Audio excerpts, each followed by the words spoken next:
오래전에 이웃에서 함께 살고 있는 두 마을이 있었습니다. 한 마을의 이름은 감사촌이었고 한 마을의 이름은 불평촌이었습니다.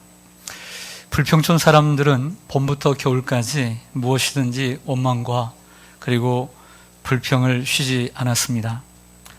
봄에는 황사와 미세가 많다고, 미세먼지가 많다고 원망을 하고, 여름에는 모기가 많다고 원망을 하고, 가을에는 바람이 불고 그리고 낙엽이 많이 떨어졌다고 원망을 하고, 가을에는 겨울에는 춥다고, 너무 춥다고 불평을 했습니다. 무슨 좋은 일이 생겨도 혹시 잘못되지는 않을까 의심과 염려로 감사를 뒤로 미루고 언제나 불평 속에 인생을 살았습니다. 그러나 감사촌 사람들은 정반대로 어떠한 일에도 감사를 했습니다. 고생을 해도 감사를 하고 시련을 만나도 감사했습니다. 봄에는 꽃향기를 볼 수 있고 맡을 수 있고, 그리고 대지의 꽃을 볼 수 있어서 늘 감사했고, 여름에는 시원한 나무 그늘을 감사했고, 가을에는 탐스러운 열매를 감사했고, 겨울에는 나무 가지에 하얗게 누인 눈꽃을 감사했습니다. 하루는 불평촌에 사는 한 어른이, 유지가 감사촌에 놀러가서 사람들이 말끝마다 감사하는 소리를 듣고 몹시 놀랐습니다. 하루 종일 그곳에서 약간의 감사를 배워 또 감사를 살짝 흉내만 내다가 늦은 저녁이 되어 집으로 돌아왔습니다. 온 가족을 모아놓고 이렇게 얘기했습니다.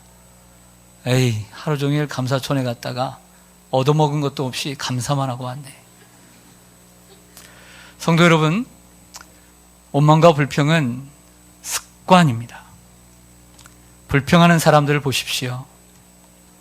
수십 년 동안 그렇게 살아왔습니다. 불평이 많은 가정을 보십시오. 여러분들의 가정은 감사가 많다고 생각합니까? 불평이 많다고 생각합니까? 그 가정은 그렇게 살아왔습니다. 굳어졌습니다. 몸에 배었고 입에 배었습니다. 부정적인 사람의 눈에는 장미의 꽃이 보이지 않고 가시가 보입니다. 반대로 감사도 습관입니다. 감사하는 사람들 보십시오. 항상 감사합니다. 제가 목회를 하다 보니까 감사하는 성도는 항상 감사하고요. 꼬투리 잡는 성도는요, 늘 꼬투리 잡고요. 수십 년 동안 그렇더라고요. 변하지 않더라고요. 습관이에요. 습관. 좋은 것이 많음에도 불구하고 왜 좋은 것을 안 보려고 합니까? 감사하는 사람의 눈에는 장미의 가시가 보이기보다는 아름다운 꽃이 보인답니다.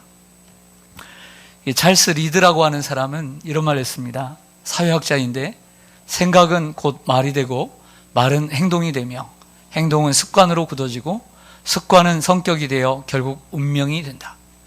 우리의 마음속에 생각이 입으로 나오게 되고 말은 행동으로 가고 습관이 되고 성격이 되고 운명이 된다. 불평하는 사람은 그 불평이 그 인생이 되고요. 그리고 감사하는 사람은 그 감사가 인생이 된다는 것이지요. 이 찰스 리드의 말이 성경적으로 맞는지 한번 보겠습니다. 마태복음 15장 18절에 예수님께서 이런 말씀을 하셨어요. 화면을 보시면, 입에서 나오는 것은 마음에서 나오나니 이것이야말로 사람을 더럽게 하느니라. 즉, 우리의 입에서 나오는 것은 어디서부터 나온다고요? 마음에서부터 나오는 거예요. 이렇게 얘기를 합니다. 먼저 앞단락을 좀 설명을 할게요. 여러분들, 입에서 나오는 것을 가리켜 언어, 말이라고 합니다. 말이라는 것은 마음에서 나오는 것입니다. 그러므로 말을 바꾸려면 어디가 바뀌어져야 될까요? 그렇죠. 마음이 바뀌어져야 되는 거죠. 마음은 딴 마음을 가지고 있는데 말은 잘못 나올 수 있을까요? 그래서 0.1001%에 불과해요. 대부분은 실수로, 우리는 나는 이렇게 얘기해야 되겠다 하고 실수로 한 번의 실수를 내 마음에 없는 소리도 해요. 하지만 99% 이상은 다 내 속에 있는 마음에 있는 것을 하는 거예요. 그러므로 어떤 사람의 말을 들어보면 그 사람을 알 수 있는 거죠. 사람은 마음속에 있는 것을 말하게 되어 있기 때문입니다. 여러분의 입에서 나오는 말을 보면 여러분들의 마음속에 있는 것을 다 알 수가 있어요. 예수님께서 이 18절의 말씀을 하시기 전에 어떤 말씀 하시냐면 마태복음 15장 17절에 어떻게 보면 생리학적인 이야기를 하세요. 입으로 들어가는 모든 것은 배로 들어가서 뒤로 내버려지느니라. 이걸 알지 못하느냐? 입에서 나오는 것은 마음에서 나오나니. 이렇게 얘기를 한 거예요. 생리학적인 거죠. 여러분, 우리가 몸을 위해서 여러분들 먹어야 안 먹어요? 먹어서 배로 들어가죠? 위로 들어갑니다. 여기에서 모든 것을 다 분해하고 뒤로 나옵니다. 여러분들 안 먹은 게 나올까요? 안 먹은 게 나올까요? 아니죠. 약도 잘 먹어야 됩니다. 약도 잘못 먹으면 부작용이 생기는 거죠. 약도 잘 못 먹었기 때문에 몸에 이상이 오는 거죠. 모든 것은 무엇을 먹느냐가 중요한 것입니다. 마찬가지로 그런 것처럼 몸을 위해서 먹는 것은 뒤로 나오는 것처럼 마음을 위해서 마음에 담아두는 것은 위로 나오게 되어 있는 거예요. 마음에 있는 것은 입으로 나오게 되어 있는 거죠. 그러므로 우리가 마음속에 있는 내용을 바꾸기 전에 말을 바꿀 수가 없습니다. 그래서 우리 말을 잘합시다. 말을 바꿉시다. 아무 소용없습니다. 그 말을 할 수는 있지만 우리 말을 잘합시다. 아니, 잘 말하는 사람이 됩시다. 그렇죠? 잘 말하는 사람이 돼야 되겠죠. 똑같은 토시도 틀리지 않는 문장도 어떻게 말하느냐에 따라서 따는 것처럼, 그러나 그 모든 것도 먼저는 마음속에 무엇이 들어있냐가 더 중요한 것입니다. 그러므로 우리 말을 바꿉시다. 이런 말은 아무 소용없고 우리의 마음속에 있는 내용을 바꿉시다. 이렇게 얘기를 해야 되는 거예요. 따라가겠습니다. 내 마음속에 있는 내용을 바꿉시다. 이렇게 돼야 되는 거예요. 뭘 말을 바꿔요? 마음이 안 바뀌어지는데 어떻게 말을 바꿀 수가 있겠습니까? 여러분, 우리의 마음속이 솔직히 그렇잖아요. 나도 이렇게 얘기하고 싶은데 어쩔 때는 안 나오잖아요. 왜 안 나오는지 아세요? 내 마음이 고쳐지지 않기 때문에 못 나오는 거예요. 누가 말하고 싶지 않아서 그렇게 하는 게 아니에요. 그렇지 않습니까? 우리의 마음이 고쳐져야 나오는 거죠. 그러면 내 마음의 내용이 바뀌어져야 말이 바뀌어지는 것이죠. 다시 한번 마태복음 15장 18절 말씀을 보시면, 입에서 나오는 것은 마음에서 나오나니 이것이야말로 사람을 더럽게 하느니라. 앞에 좀 전에는 앞에 구절을 제가 설명했다면 마지막에는 예수님께서 뭐라고 하냐면 이것이야말로 사람을 더럽게 하느니라 이렇게 말씀합니다. 여러분, 그 마음속에 더러운 것이 있으면 그 자기만 더러워지는 것이 아니라 그 입에서 나오는 말로 남을 더럽게 하는 거예요. 이 히브리서 12장 15절 말씀 우리 한번 같이 읽어봤으면 좋겠습니다. 시작. 또 쓴 뿌리가 나서 괴롭게 하여 많은 사람이 이로 말미암아 더럽게 되지 않게 하며. 아멘. 쓴 뿌리가 우리 안에 있을 수 있어요. 우리의 마음속에 상처와 아픔, 성장했을 때 부모로 받은 어떤 그런 상처도 있을 수 있고, 결혼의 상처도 있을 수 있고, 많은데 그것을 우리 자신만 괴롭게 하는 것이 아니라 많은 사람을 괴롭게 해요. 그리고 또 그 많은 사람을 더럽게 하는 거예요. 즉, 우리의 마음이 중요한 거예요. 마음이 잘못 잡게 되면 나 자신도 괴롭고 담도 괴로워지고 남을 더 더럽게 만드는 것이 되는 것이죠. 그래서 무릇 지킬 만한 것보다 우리의 마음을 지키는 것은 대단히 중요한 것입니다. 사랑하는 성도 여러분, 여러분들도 내 알마다 마음 지키려고 노력하지 않으세요? 그렇잖아요. 그렇죠? 우리가 마음을 지키려고 노력을 하잖아요. 마음을 지키려고. 그런 노력 안 하십니까? 전 수없이 하는데. 여러분 그러시죠? 좀 마음을 지켜야지. 이러면 안 되지. 마음을 지켜야지. 그러므로 말보다 마음이 중요합니다. 말을 바꾸기 전에, 그래서 우리가 기도할 때 이런 기도가 필요할 것 같아요. 하나님, 내가 말을 잘하게 해주세요 라고 기도하는 것은 어떻게 보면 잘못된 기도는 아닌데 옳은 기도는 아니에요. 더 근본적인 지혜로운 기도는 하나님, 내 마음의 내용을 바꿔주세요. 내 마음을 바꿔주세요. 그 마음이 바뀌면 저절로 그 마음에 있는 것이 어디로 나와요? 입으로 나오게 되어 있어요. 근본적인 것을 고쳐야죠. 여러분들 병도 여러분들 순간적으로 고쳐야 돼요? 근본적으로 고쳐야 돼요? 근본적으로 고쳐야 돼요. 약도 순간적으로 고치면 다시 병이 도져요, 안 도져요? 도져요. 그때만 내가 말을 잘해야지 한다고 해서 하라지만 내 마음이 안 바뀌었는데 내일은 또 어떤 말이 나올지 모르는 거죠. 그래서 하나님, 내 마음의 내용을 바꿔주세요 라고 기도를 해야 돼요. 자, 오늘 본문으로 가보겠습니다. 고린도전서 13장은 사랑의 장인데 사랑의 장에 이런 말씀이 있습니다. 성경을 보셔도 좋고요, 화면을 보셔도 좋습니다. 내가 어렸을 때는 말하는 것이 어린아이와 같고 깨닫는 것이 어린아이와 같고 생각하는 것이 어린아이와 같다가 장성한 사람이 되어서는 어린아이의 일을 버렸노라, 이렇게 얘기를 합니다. 즉 사도 바울이 어렸을 때의 상태와 장성했을 때의 상태를 비교를 하면서 세 가지의 근본적인 변화를 얘기합니다. 그게 뭐냐면 말하는 것, 그리고 깨닫는 것, 그리고 생각나게 하는 것. 여러분, 우리 어린 아이들 이쁘죠? 놀이터 가면 얼마나 예뻐요. 저도 어디 놀이터 갔더니 여자애들 둘이 있더라고요. 제가 아들만 있으니까 딸들이 이렇게 예쁜지 몰라요. 그런데요, 아무리 예뻐도요, 애들은 생각하는 게 애들 생각이에요. 말하는 게 애들이에요. 그런데 우리가 장성에서도 말하는 것도 애들 같고, 말하는 것, 생각하는 것도 애들 같고, 깨닫는 것도 애들 같으면 어떨까요? 예? 성인아이가 되는 거예요, 성인아이가. 사랑하는 여러분, 영적으로 성장한다는 것은 마음속의 생각이 변화되는 것입니다. 마음속에 있는 내용물이 바뀌는 것입니다. 깨닫는 것, 생각하는 것, 그리고 말하는 것이 달라져야 합니다. 이것을 가리켜 성경은 영적 성장이다, 영적 성숙이다라고 말하는 거예요. 여러분, 사람은 일과 관계로 살아갑니다. 뭐가 무엇으로 살아간다고요? 일과 관계예요. 여러분들 하루의 삶을 한번 보세요. 일과 관계예요. 가정에서 난 일 안 하는데요? 아니에요. 우리 여러분들 주부들 얼마나 일 많이 하는지 몰라요. 무더운 여름에 집에서 움직이려고 하지만 해보세요. 얼마나 땀이 나오는지 몰라요. 일이에요. 일과 모든 관계예요. 이 일을 의미 있게 만들고 또 이 관계를 아름다운 관계로 만들기 위해서 가장 중요한 것은 커뮤니케이션이에요. 커뮤니케이션, 즉 말이라는 거죠. 여러분, 말 없이 일을 할 수 있나요? 말 없이 관계를 가질 수 있나요? 커뮤니케이션의 기술의 능력이 필요한 거예요. 사람들이 말하는 것이 안 변하죠.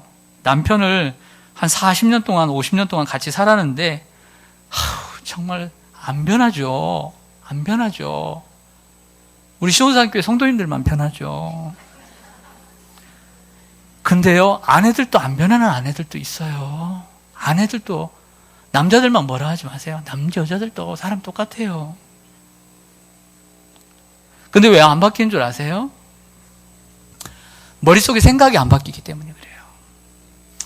마음속에 들어가는 내용물이 안 바뀌기 때문에 말이 안 바뀌는 거예요. 그냥 당연히 내용물이 안 바뀌는데 어떻게 말하는 게 바뀔 수가 있겠어요? 사람은 항상 배워야 되는 거예요. 나이가 들어도 배워야 되는 거예요. 배워야 사람이 성장하는 거예요. 배워야, 들어야 깨달아지는 거예요. 그 생각이 달라지는 거예요. 할렐루야. 여러분들 교회만 이렇게 열심히 나와도요, 하나님의 말씀 살아있는, 세상에 수많은 교양적인 이야기들이 많지만, 도덕적인 얘기들이 많지만, 재미난 얘기 많지만, 하나님의 말씀을 이처럼 들을 수 있다는 건 큰 은혜와 축복이에요. 우리들의 신앙, 영혼을 살릴 뿐만 아니라 세상에 있는 TV를 아무리 들어도 그 교양 못지않는 귀한 말씀들을 들을 수 있는 곳이 교회인 거예요. 그래서 우리는 그런 성숙해야만 하는 것이죠. 그러면 어떻게 바뀔 수 있을까요? 바울은 이렇게 얘기합니다. 디모데전서 4장 5절에 같이 한번 읽겠습니다. 시작. 하나님의 말씀과 기도로 거룩하여집니다. 하나님의 말씀과 기도로 거룩하여짐이라 그랬어요. 즉, 거룩해진다는 것은 성장해 간다는 거예요. 성숙해 간다는 거죠. 주님을 닮아간다는 것입니다. 가들리니스. 그러면 성장하는 데 필요한 요소는 뭐냐면 말씀이에요. 말씀을 읽고, 말씀을 듣고, 말씀을 묵상하고, 말씀을 연구하고, 말씀대로 살려고 노력하는 것이 영적 성장의 기초죠. 양식을 먹어야 되는 거예요. 두 번째는 기도입니다. 하나님을 의지하며 살아가는 것이죠. 꾸준히 열심히 하나님과 교제하는 것입니다. 깊은 교제를 통해서 내가 주님과 더 가까워지고 신앙이 가까워지는 거죠. 하나님께서 모세와 가까이 하셨던 것처럼 나에게도 가까이 해달라고 기도해야 합니다. 이게 성숙의 길입니다. 그러나 말씀만 읽고 기도만 한다고 해서 사람이 모두 성숙해지는 것은 아닙니다. 왜냐하면 세월이 가도 변하지 않는 사람들이 있더라고요. 수십 년을 교회를 다니고 수십 년을 말씀을 읽고 수십 년을 새벽 기도를 하고 수십 년을 다니면서 직분을 받아도요, 변하지 않는 사람들이 있더라고요. 이건 어떻게 이해를 해야 할까? 아이러니입니다. 그래서 반대로 그러면 성경도 읽지 않고 기도도 하지 않고 예배도 참석하지 않는 사람들은 성숙할 수 있는 길이 있나? 넌센스죠. 불가능합니다. 그런 길로 택하는 사람은 아주 인본주의적인, 자유주의적인 사람의 도덕과 인품으로만이 하나님을 알려고 하는 이러한 도덕론자와 그리고 불교의 스님과 철학자들과 다를 바가 없는 사람들입니다. 그런 사람들은 얼마든지 세상에서 저 절간에 무릎 꿇지 않고 누워서 잠자지 않고 돌을 닦는 사람들은 얼마만큼 우리보다 더 뛰어날 수 있습니다. 그렇게 믿음의 길을 걸어가고 성숙해 가는 것이 절대 아닙니다. 믿음은 하나님의 말씀과 기도로 거룩해지는 것입니다. 그런데 말씀과 기도와 함께 우리의 성장과 성숙을 이룰 수 있는 또 하나의 요소가 있다고 봅니다. 저를 보세요. 사각지대에 있지 말고 하나는 말씀과 기도 말고 우리에게 꼭 필요한 것이 있는데 그것은 뭐냐면 고난이라고 하는 거라고 생각해요. 고난이다. 우리의 성장과 성숙을 돕는 것은 고난이다. 고난. 왜 고난인가? 성경에 나오는 인물들을 보면 믿음의 조상인 아브라함부터 모두가 인생의 고난을 걸었어요. 여러분들 그냥 살아오신 것 같지만 살아온 게 오늘 아침에 그 식사를 하면서 TV를 이렇게 딱 켜니까 각도인가 어느 섬이었어요. 우리나라 섬이에요. 80이 넘은 할머니가 포커스가 딱 맞춰지는데 그 섬에서 4가정인가 5가정이 살고 있어요. 섬인데 너무너무 작은 섬이야. 시집을 와서 애를 낳고 서른에 홀로 됐어요. 서른에 홀로. 근데 서른에 홀로 된 게 아니라 그 동네에 남자들이 배를 타러 나갔다가 9명이 죽어버렸어요.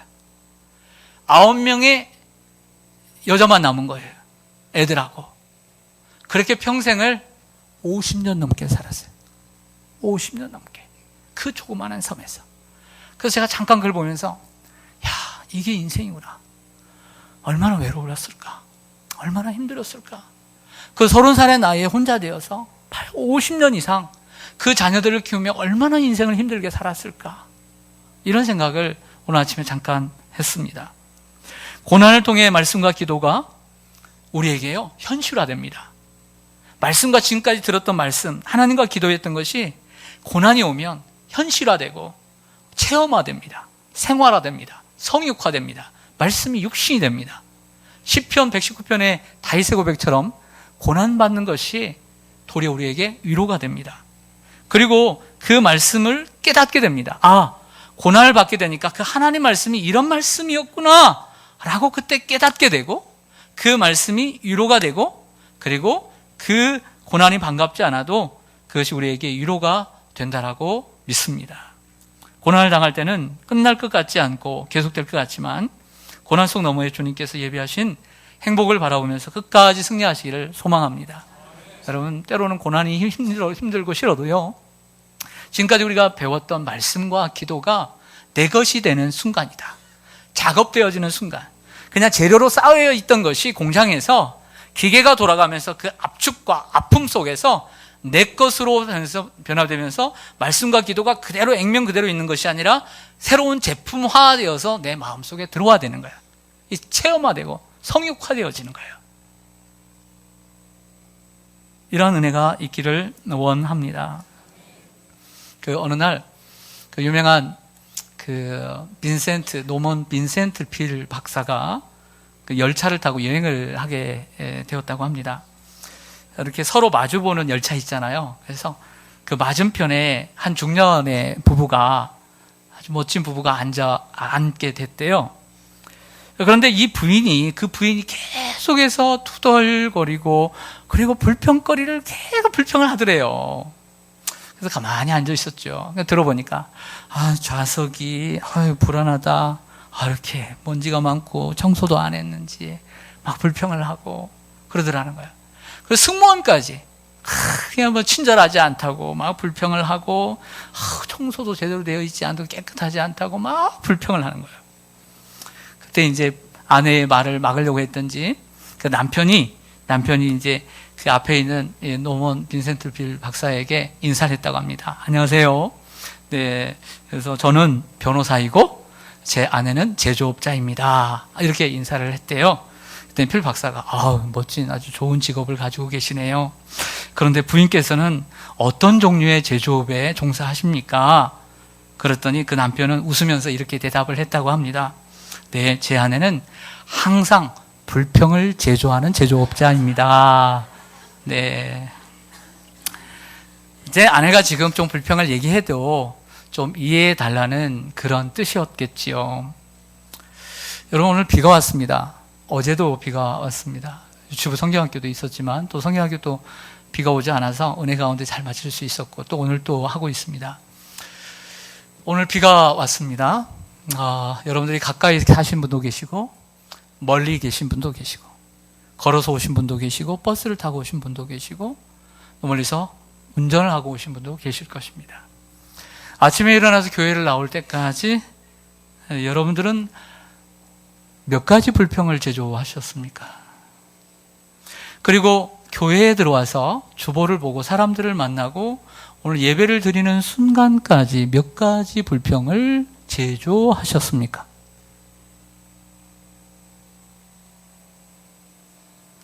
아니면 몇 가지 감사를 제조하셨습니까?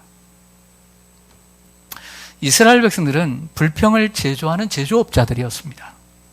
40년의 광야 생활을 보면 조금만 어려우면, 조금 상황이 어려우면 입을 내어서 입을 벌리고 삐죽이고 불평을 했습니다. 하나님은 그것을 기뻐하지 않으셨습니다. 그것을 믿음 없음으로 보셨습니다. 왜 말이 믿음이 없음일까? 정말 말이라는 것이 믿음과 연결되는 것일까? 마태복음 12장 37절에 예수님이 말씀하십니다. 내 말로 의롭다함을 받고 내 말로 정죄함을 받으리라. 예수님 말씀하셨어요. 여러분, 우리가 불평으로 삶을 일관할 때 불행만 가져오는 것이 아니라 우리의 신앙의 성장을 가져올 수가 없습니다. 감사가 습관이듯 불만과 불평도 습관이 되는 줄로 믿습니다. 반대로 여호수아와 갈렙을 보십시오. 이 사람들은 감사의 아이콘이었습니다. 감사도요, 습관이에요. 여러분들은 여러분들의 가정에서 감사와 기쁨을 만드는 공장입니까? 아니면 불만과 불평을, 짜증을 만들어내는 공장장입니까? 혹시 아빠입니까?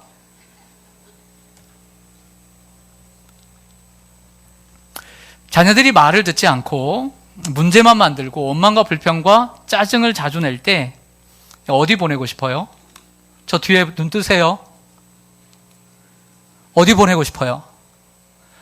아들이 말을 듣지 않고 맨날 집에서 짜증만 불평만 내고 내가 지금 먹여주고 입혀주고 다 했는데 그렇게만 한다. 어디 보내고 싶어요? 네? 그렇죠. 딩동댕. 그 얘기 하려고 그랬어요. 근데 군대를 갔다 와버렸어. 저는 주장합니다. 또 보내야 돼요. 또 보내야 돼. 두세 번 다시 보내버려야 돼요. 그리고 딸이 말을 안 듣고 원망과 불평한다. 어디 보내야 돼요? 시집 보내야죠. 시집 보내야죠. 시집까지 다시 왔다. 또 보내버려야 돼. 또 보내버려야 돼. 여러분, 말 잘 듣는 아들은 곁에 두고 싶어요. 딸도요, 30이 넘어도요, 그래도 좀 삶에 도움이 되고 기쁨이 되면요, 시집 좀 천천히 갔으면 하는 생각이 드는 거예요. 맞아요, 안 맞아요? 맞죠? 여러분, 군대도요, 요즘은 간다고 되는 게 아니에요.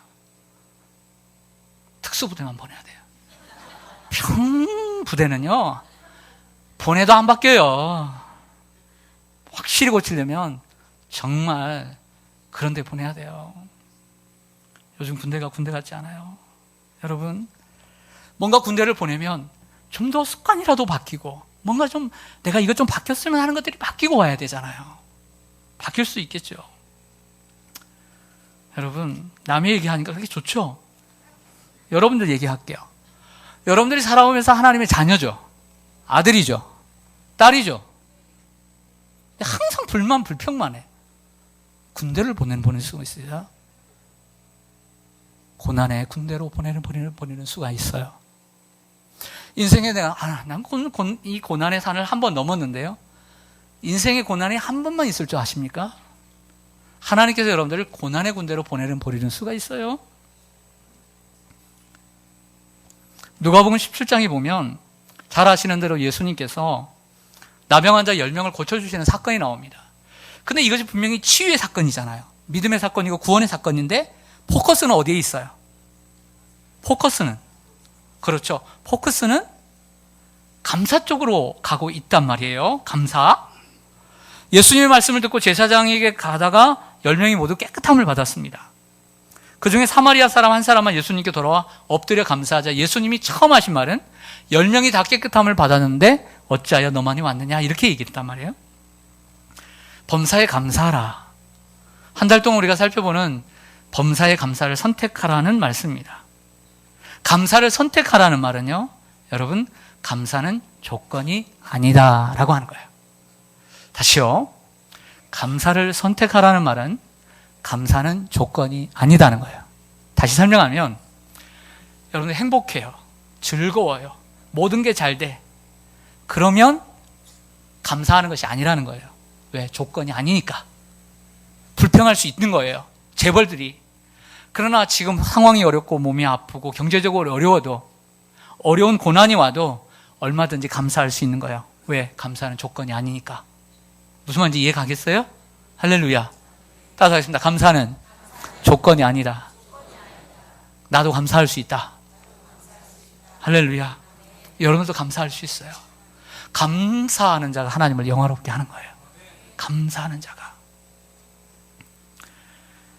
10명의 나병 환자 중에 9명이 유대인이라고 말하지 않고 1명이 사마리아인이라고 말하는 것은 9명이 유대인이라는 뜻이에요. 그들은 얼마든지 사회적으로 우등하고 우월적인 자리에 있기 때문에 얼마든지 그들이 감사할 수 있는 조건이 더 많은 거죠. 여러분들, 주인이 감사할 조건이 많아요? 종이 감사할 조건이 많아요? 주인이죠. 종과 같은 사람들이 감사를 하고 있는 거죠. 감사는 선택이기 때문에 기가 막힌 조건을 가지고도 감사하지 못하는 일이 발생합니다. 남들보다 좋은 조건이 있으면서도 불평을 하게 됩니다. 또한 감사는 선택이기에 남들보다 어려운 조건과 환경에서도 감사한 일이 발생하게 됩니다. 감사는 선택이니까. 그런데 이러한 감사도 습관이라는 것을 기억해야 합니다. 우리가 수십 년 동안 살아왔습니다. 우리 몸에, 마음에 습관이 젖었겠어요? 안 젖었겠어요? 습관이 들었겠죠. 아침에 일어납니다. 이렇게 일어나는 사람이 있고요. 한 5분 있다가 일어나는 사람이 있어요. 어떤 사람은 퍼떡 일어나요. 알람이. 어떤 사람은 5분, 10분 더 자는 사람이 있어요. 이게 습관이 들어있어요. 세수하는 것도요, 다 습관이에요. 어떤 사람은요, 식사하고 난 다음에 뭐 씻으려면 양치질을 먼저 하는 사람이 있고요, 양치질을 제일 나중에 하는 사람이 있어요. 그게 돼 있는 거예요. 여러분, 식사의 습관도 마찬가지입니다. 어떤 사람은 빵을 먹고 어떤 사람은 밥을 먹고, 이 습관이 돼 있는 거죠. 어떤 사람은 안 먹고. 네. 출근에도 습관이 있습니다. 옛날에 제 천안 보니까요, 세상에 9시 출근인데 7시에 회사가 있어요. 엘리베이터 사람들 몰리는 거 싫대요. 늘 일찍 1시간 전에, 1시간 이전에는 출근해요. 습관이에요. 출근도요. 예배도요, 지각하는 거 습관이에요. 일찍 나오시는 거 습관이에요. 습관이에요. 여러분, 운전하는 거 습관입니다. 사람 운전의 습관이 자주 바뀌나요? 아니죠. 항상 바꿔 그래서 치고 들어가는 사람들, 이거 항상 그렇게 운전해요. 예. 그리고 항상 앞에 이 사람이 있으면 2m 정도는 내가 서야 되겠다. 그런데 항상 바짝 붙는 사람은 또 바짝 붙어요. 습관이에요. 신호 지키는 것도 습관이고요, 안 지키는 것도 습관이에요. 다 보면 배웠어요. 예배도 습관이에요. 기도도 습관이고, 잠자는 거 습관이에요. 잠자는 건 대단히 중요해요. 하늘 보고 왼쪽으로 자고 오른쪽으로 자고 옆으로 자고 거꾸로 자고, 어떻게 하면 잠을 좀 잘 잘까? 이건 정말 중요한 습관이에요. 그러나 여러분, 우리가 놓치기 쉬운 것이 있어요. 아침부터 저녁까지 우리의 몸을 위한, 생활을 위한 습관들은 대단히 소중하게 여겨요. 그런데 감사의 습관을 들이는 것을 우리는 더 소중하게 여겨야 해요. 할렐루야. 사랑하는 여러분, 감사를 또 오랫동안, 감사도 습관이 되면 오랫동안 우리 안에 묵었던, 인정합니다, 내 안에 묵었던, 부모님을 바라보면서 살았던 그때부터 내 기억 속에, 내 상상 속에 오랫동안 이 저장되어 있는 그 아픔과 여러 가지 좋은 것, 모든 추억들이 있지만, 오랫동안 모았던 원망과 불평의 이 습관을 우리의 감사의 이 연습으로 인해서 뽑아내게 될 줄로 믿습니다. 뽑아내야 될 줄로 믿습니다. 유대인 탈무드에 보면 존경받는 랍비 가운데 아키바라고 하는 랍비의 이야기가 있습니다. 어느 날 그가 먼 길을 여행하게 되었습니다. 책을 보기 위해 등잔과 그리고 시간을 알리는 수탉, 먼 길을 위한 나귀와 유대 경전인 율법 토라를 가지고 갔습니다. 여행 도중 날이 저물어 한 마을에 들어가 잠을 청하자 마을 사람들이 다 거절했습니다. 이방인이라고. 언제나 감사가 습관이 되어 있던 이 아키바는 속으로 생각했습니다. 모든 것을 좋게 하시는 하나님께서 더 유익하게 하실 거야 하고 감사를 드렸습니다.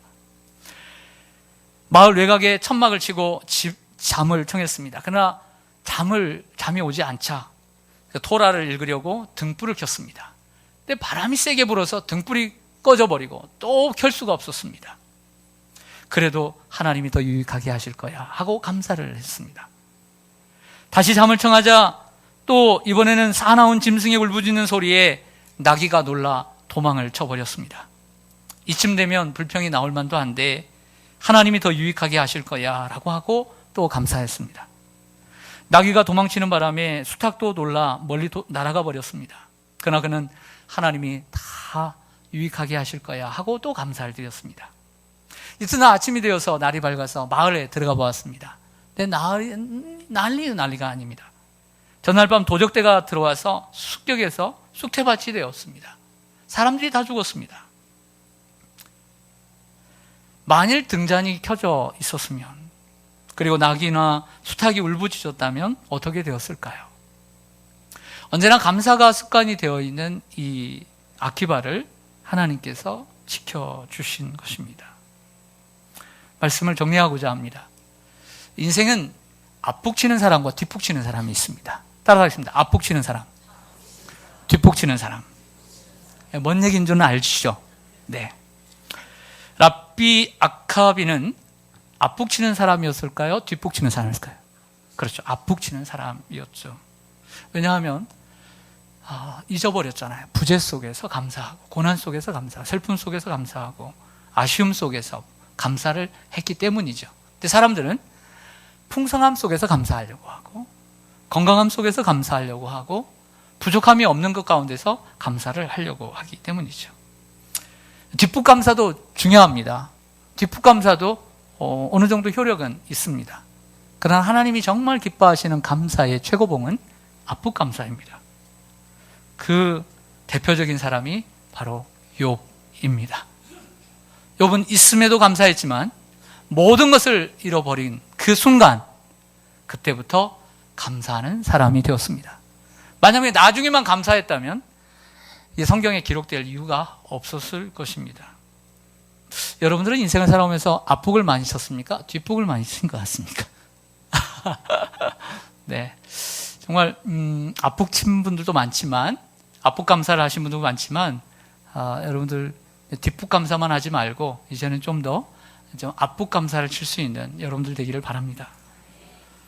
감사하는 습관이 있으면요, 성공을 해도, 잘 돼도요, 겸손합니다. 사람이. 성공을 해도.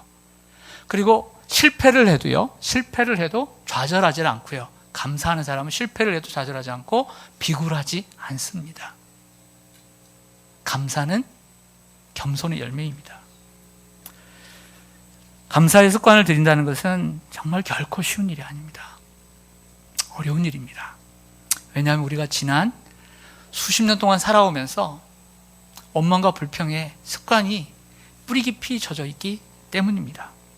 그러나 살아온 날들을 돌아보면 어릴 때 부모로부터 자라고 내가 결혼해서 자라는 순간, 아이들을 키우는 순간까지 원망과 불평의 삶을 살았을 때의 내 가정은 어떠했고 내 삶은 어떠했는지를 돌아본다면, 그리고 내 남은 인생을 생각한다면 감사를 선택하며 살아야 하는 일은 결코 포기할 수 없는 일입니다. 원망과 불평이 습관처럼 우리의 마음과 입에서 솟구쳐 올라오려고 할 때 잠시 멈췄으면 좋겠습니다. 그리고 믿음을 선택했으면 좋겠습니다. 내가 지금까지 하나님을 믿고 살아왔던 목사로서, 성도로서 살아왔던 믿음의 그 축적물들이 헛되지 않도록 좀 잠시 멈추고 믿음을 선택할 수 있도록 도움을 구했으면 좋겠습니다. 그래, 감사를 선택했으면 좋겠습니다. 그리고 힘들지만, 입에서 나오기 싫어하고 악한 영이 막지만 성령의 지배 아래서 입을 열어서 그래도 하나님 감사합니다. 그래도 하나님 감사합니다. 이게 감사로 말하고 표현할 수 있었으면 좋겠습니다. 지금 여러분 힘드셔도 그래서 지나온 날들을 돌아보면 함께 하신 하나님이 감사하잖아요. 에베네셀의 하나님, 지금도 함께 하신 하나님, 지금 고난 쪽에 있지만 그래도 내가 감사하면 더 좋은 것으로 더 유익하게 하실 여호와 일의 하나님이 있잖아요. 그 하나님을 바라보면서 여러분들 승리하시기를 바라고요. 그리고 바라기는 이런 계기를 통해서 여러분들의 가정이 여러분들 통해서 조금씩 변화되기를 원합니다. 가정의 분위기가 변화되고, 부부의 분위기가 변화되고, 또 사회도, 또 우리 교회도 여러분들이 선한 영향력을 끼치는 분들이 되기를 소망합니다. 아멘. 우리 같이 합심해서 기도하겠습니다.